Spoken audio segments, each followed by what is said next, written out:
You've probably seen the headlines, right? Myanmar's civil war, dragging into its fourth year now. Maybe just scrolled past them.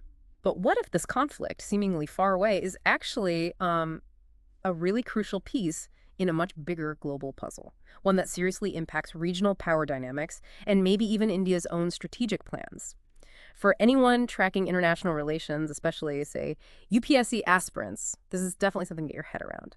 So today, we're going to cut through some of that noise. We'll pull out the key insights on Myanmar, but focus specifically on the biggest external player, China. Yeah, and our analysis today is leaning heavily on a recent, pretty detailed report from Foreign Affairs, just to kind of set the scene. The situation inside Myanmar is, was dire. The military regime, the junta, they've lost a lot of ground. Territory, bases, even manpower issues are cropping up. And the opposition, they have a goal, right? A Mhm. federal democratic union. They do, but it's fragmented. That's a key point. Their efforts aren't fully unified. And maybe the core insight here, from Beijing's perspective, a somewhat chaotic Myanmar might actually be useful. It stops a strong, independent neighbor emerging right on their border, helps China maintain that dominance. Yeah, it sounds like it's not exactly straightforward for the opposition either. They've made gains, sure, but that lack of a single command structure must be a real hurdle. And the human cost. The report paints a devastating picture. Oh, absolutely devastating. The junta's tactics, indiscriminate air power mainly, it's led to estimates of nearly 10,000 civilian deaths by the end of this year. Add to that over 3.5 million people displaced, a third of the whole country needing humanitarian help. The economy's collapsing, natural disasters on top of it all. I'm thinking Wow. about regional stability, which is key for, UPSC context. Yeah. This level of chaos just creates a vacuum, doesn't it? Perfect ground for outside powers to step in and exert influence. The report mentions something particularly grim, too, after that big earthquake. There was supposed to be a humanitarian pause, but it just fell apart almost immediately.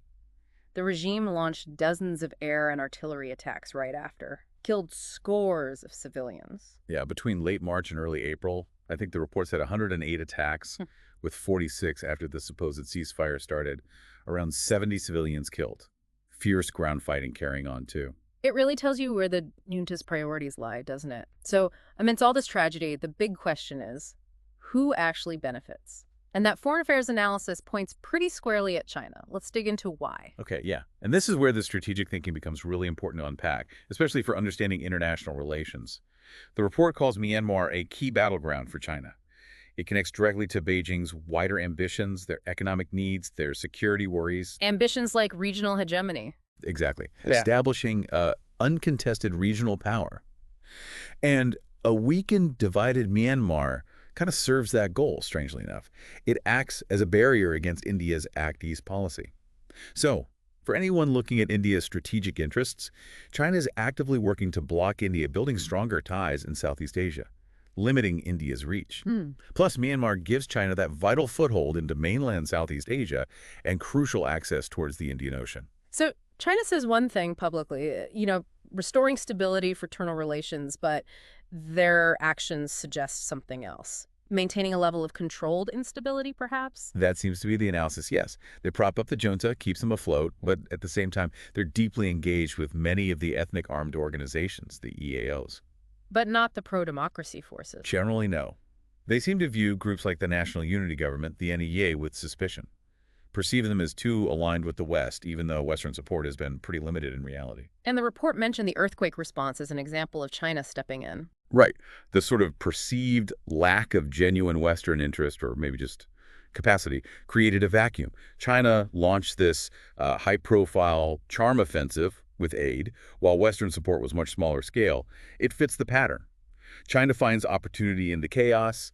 They consolidate control by backing the regime, undermining resistance unity, increasing their influence over the EAOs, sidelining the West, and basically ignoring the political wishes of the Myanmar people themselves. So the takeaway is, a divided Myanmar, kept under long-term military rule, is just easier for Beijing to manage and control. That's the core argument presented in the foreign affairs piece, yes.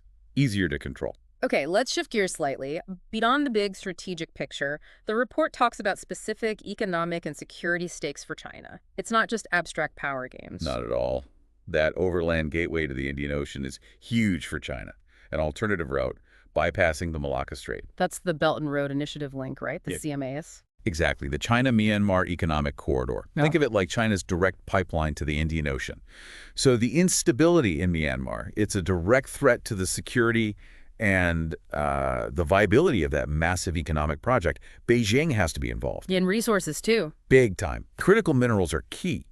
The report highlights Myanmar supplying over half of China's heavy rare earth imports, actually surpassed China's own domestic production this year. Wow, half. Half. And nearly 80% of China's tin ore imports too, which is essential for semiconductors. Plus natural gas, hydropower, agricultural goods. It's resource rich. And China has a history there, doesn't it? Partnering with whoever holds the territory, often armed groups, to get those resources out. Yes, a long history, often with, let's say, little regard for the environmental or social fallout. It's a pattern the report points to. And on the security side, what are their main worries? Primarily preventing other powers, especially the West, from gaining a foothold in Myanmar. They absolutely do not want a Western-aligned democratic government right on their southern border. That's seen as a long-term security threat.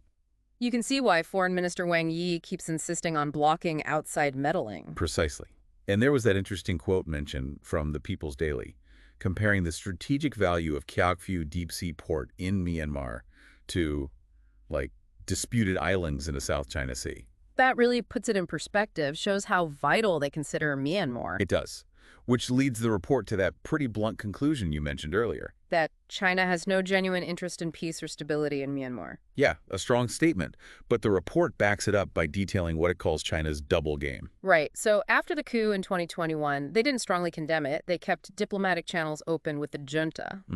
But simultaneously, they were strengthening their ties with many of the ethnic armed organizations, quietly becoming their main weapon supplier, their principal trading partner. Which gives them leverage over basically everyone involved, and a hedge if the junta collapses. Exactly that. Maximum leverage, minimum commitment, hedging their bets. And as we said, they're suspicious of the NUG, the pro-democracy side. Because of perceived Western ties, even if Western support isn't huge. Seems so. The NUG opening an office in Washington, the U.S. passing the Burma Act. Things like that probably feed into Beijing's paranoia. Yeah. So China actively tries to stop the EAOs working closely with the NUG, tries to push them towards talking with the junta instead. But they do talk to the NUG sometimes. There are back channels, yes, according to the report. But they seem very cautious, non-committal, mostly focused on protecting Chinese businesses and assets in areas the NUG might influence. And Chinese companies have adapted too, right? As the junta lost territory. Yeah, that's an interesting point. Some started paying taxes to or even partnering with EAOs, including some aligned with the NUG just to keep their operations running. Pragmatism, I suppose. This whole balancing act, playing all sides, it seemed to work for China for a while, but then Operation 27 happened late last year. That sounds like it shook things up. It really did. A major offensive by a coalition of anti-junta groups. Importantly, this coalition included groups with ties to China and groups affiliated with the NUG. And they made significant gains. Huge gains. The report mentions capturing regional commands, battalion bases, key towns. It apparently brought the military regime, quote, teetering on the brink of collapse. And the fall of Lashio, that big northeastern command center, in August 2024, that seems to be when Beijing really got worried. Triggered a shift. That's the analysis, yes. Yeah. A shift from hedging their bets to more aggressive intervention on behalf of the regime. You saw Foreign Minister Wang Yi visiting junta officials right after Lashio fell. Then Min Aung himself went to China. Clear signals of Beijing's backing. And they put the squeeze on the ethnic groups along the border. Yeah. Pressure to stop fighting. Border closures, cutting off essential supplies. There were even reports, allegations about the leader of the MNDAA, one of the key groups in Operation 1027, being detained in China for a while. Wow. So then China steps in as a peace broker. Kind of sets itself up that way, mediating talks between the junta and some of those northern EAOs. Yeah. But the talks failed. Why? Because the junta apparently demanded all the territory back that they lost in Operation 1027. And the EAOs, having fought hard for those gains, refused to just hand them back. Stalemate. But China still wins, in a way, by making everyone acknowledge their role. Precisely. It deepened their influence. They positioned themselves as indispensable to any future settlement. And meanwhile, they're doubling down on supporting the junta. Diplomatic cover at the UN, heavy weapons, fighter jets, surveillance tech, financial lifelines. While also trying to break up the resistance, keeping the northern EAOs separate from the NUG and the broader democracy movement. Exactly. Exacerbating divisions. All these interventions, framed as seeking stability, have actually, according to the report, just fueled more instability and prolonged the war. To the point where some resistance groups are now publicly saying they'll protect Chinese interests. That shows the pressure they're under. It really does. Then came the earthquake in March, another opportunity for China. To expand influence again. Counter some of the anti-Chinese feeling that had grown. Seems so. Again, contrasting their visible aid efforts with more limited Western help. But more significantly, China is using the situation, citing concerns about the junta's ability to protect Chinese assets to expand its own security presence on the ground. Through these new joint venture security firms, led by Chinese state security companies, they're deployed now at key spots like the Kiokfu Project and the border trade hub at Muse.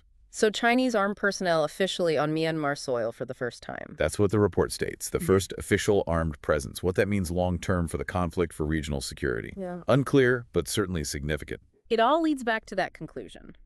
Beijing's involvement is prolonging Myanmar's destructive war. Yes. Their support emboldens the junta, allows them to escalate airstrikes, even, as you mentioned, prioritizing attacks over earthquake relief.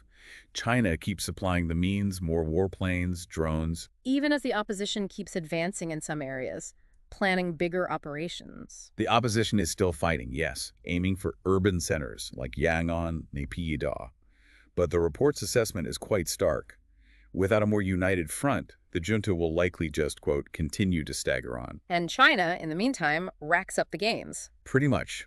Expanded strategic footprint, sway over all sides, Western influence pushed back, access to resources like rare earths secured, now even a direct military presence. It all adds up, enhances their leverage in ASEAN, contributes to that bigger picture of regional hegemony. That really should sound an alarm for Western and regional powers, as the report suggests. A reactive approach isn't enough. Definitely a key consideration for anyone analyzing Indo-Pacific dynamics, like UPSC aspirants. Okay, so if China's actions are prolonging the conflict, what about a political solution? Is that even on the table? The report seems pretty pessimistic. Yeah, it calls a political solution a distant prospect. The junta keeps talking about holding elections, maybe within a year now. But given the war, the earthquake's devastation, that seems unlikely. They've postponed before. Exactly. Very unlikely they could hold credible elections nationwide. And even if they tried, the report argues the opposition, and the public simply wouldn't see them as legitimate.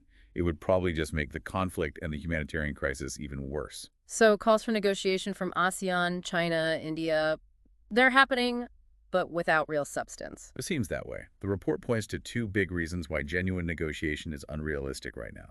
First, the resistance. They see the military as weaker than it's ever been. This feels like a historic chance to actually remove them from power for good. Why negotiate now? Makes sense from their perspective. And the second reason. The junta itself. They have basically zero track record of engaging in real political dialogue. They operate within a mindset of military dominance. Any concession is seen as weakness, as intolerable.